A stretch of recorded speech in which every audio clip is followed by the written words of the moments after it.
안녕하세요. 격리TV 한아란입니다. 이번 시간에는 직원이 퇴사했을 때 작성하는 이직 확인서에 대해 알아보겠습니다. 수업료는 좋아요와 구독이고요. 그럼 시작할게요. 먼저 이직 확인서란 무엇일까요? 제목처럼 이직을 확인해주는 서류일까요? 직원이 이직했다는 사실을 확인해주는 서류는 아닙니다. 그럼 퇴사 시 직전 3개월의 급여 내역, 평균 임금 등을 기재하여 제출하는 서류일까요? 네, 맞습니다. 퇴사자의 급여 내역을 신고하는 서류인데요. 그럼 왜 퇴사자의 급여 내역을 신고해야 할까요? 퇴사자의 고용보험 상실 사유에 따라 고용보험에서 실업급여, 즉 구직급여를 신청하는 경우 필요하기 때문입니다. 구직급여 금액 책정 시에 활용된다고 보시면 됩니다.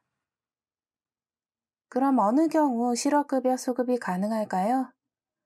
지난 시간에 자격 상실 신고를 하면서 고용보험 쪽에 상실 사유 구분 코드를 선택하는 곳이 있었습니다. 거기서 개인 사정으로 인한 자진 퇴사나 사업장 이전, 근로조건 변경, 임금 체불 등으로 인한 자진 퇴사, 폐업과 도산 혹은 경영상 필요 및 회사 불황으로 인한 인원 감축 등에 따른 퇴사, 즉 해고, 권고사직, 명예퇴직 포함, 또 근로자 또는 예술인의 귀책 사유에 의한 징계 해고, 권고사직과 정년, 계약기간 만료 등의 다양한 상실 사유가 있었습니다. 그럼 이 중에서 12번, 22번, 23번, 31번, 32번의 경우 퇴사자는 실업급여 수급이 가능합니다. 그래서 퇴사자의 상실 사유에 따라 4대 보험 담당자는 이직 확인서를 작성해야 하는 것이죠. 그럼 이직 확인서는 지난 시간에 이어 건강보험 EDI에서 자격 상실 신고를 할 때 같이 작성해서 제출하는 방법이 있고, 별도로 이직 확인서만 작성해야 한다면 근로복지공단 고용산재보험 토탈 서비스라는 홈페이지에서 작성할 수도 있습니다.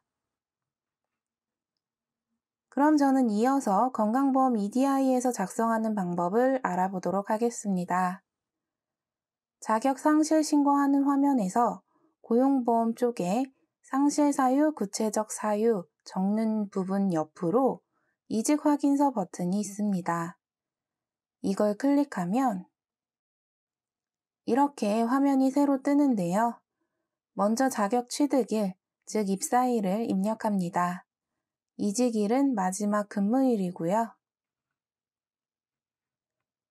그럼 자동으로 피보험 단위기간 산정 대상 기간과 기준기간 연장 기간, 그리고 임금 계산 기간은 자동으로 설정됩니다. 여기서 임금 계산 기간은 그만두기 직전 3개월의 기간으로 자동으로 책정됩니다. 그럼 관두기 직전 3개월로 책정된 임금 계산 기간 동안에 임금 내역을 그 밑에 작성해야 하는데요. 먼저 기본급은 급여 중에 매달 고정적인 기본급이고, 기타 수당은 급여 중에 고정적, 변동적인 수당이 있었다면 적어줍니다. 상여금은 퇴사하기 전 1년간에 지급된 총 상여금의 12분의 3에 해당하는 금액을 적고요. 연차수당도 마찬가지로 퇴사하기 전 1년간에 지급된 총 연차수당 금액의 12분의 3만큼을 적습니다. 다음 평균임금은 위에 기재한 기본급, 수당, 상여금 등을 모두 포함하여 평균을 낸 1일치의 평균임금으로 자동으로 계산됩니다. 1일 통상임금은 위에 기재한 임금 내역 중 매달 고정적인 급여만을 평균 낸 1일 통상임금입니다. 자동으로 계산되지 않으니 직접 계산해서 작성해야 합니다. 1일 소정근로시간은 기본적으로 8시간이 되겠죠? 이직 구체적 사유는 상실신고 화면에서 상실사유, 구체적 사유에 적었던 내용이 자동으로 들어갑니다.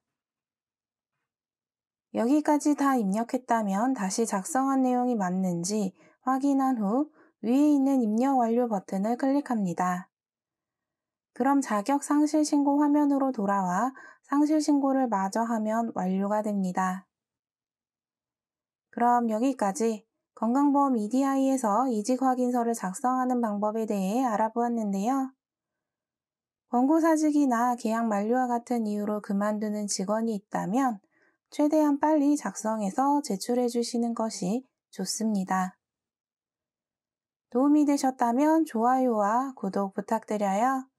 그럼 다음 시간에 만나요. 안녕히 계세요.